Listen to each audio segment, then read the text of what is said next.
சோழவந்தான் வைகை ஆற்றில் ஜனகை மாரியம்மன் கோவில் தீர்த்தவாரி திருவிழா. ஆயிரக்கணக்கான பக்தர்கள் சாமி தரிசனம்.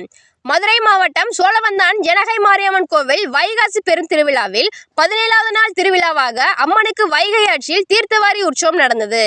சோழவந்தான் ஜனகை மாரியம்மன் கோவில் வைகாசி பெருந்திருவிழாவை முன்னிட்டு கடந்த மாதம் கொடியேற்றத்துடன் திருவிழா தொடங்கியது. தினசரி அம்மன் புறப்பாடு நடந்தது. 9ஆம் நாள் பால்குடம், அக்கினிச்சட்டி, பூப்பல்லாக்கும், 10வது நாள் பூக்குழி விழாவும், 16ஆம் நாள் தேரோட்டம் நடைபெற்றது. 17வது நாளாக நிறைவு நாளான நேற்று இரவு திருவிழா கொடி இறக்கப்பட்டு மஞ்சள் நீராடுதல் நடந்தது. அம்மன் கேடயத்தில் எழுந்தருளி வைகை ஆற்றுக்கு சென்று சிறப்பு அபிஷேகம் நடைபெற்றது. இரவு தீர்த்தவாரி உற்சவம் தொடங்கி அம்மனுக்கு வண்ண வண்ண பூக்களால் அலங்கரிக்கப்பட்டு ஊஞ்சலாடும் நிகழ்ச்சி விடிய விடிய நடைபெற்றது. இதில் பல்வேறு மாவட்டங்களில் இருந்து ஆயிரக்கணக்கான பக்தர்கள் கலந்து கொண்டனர்.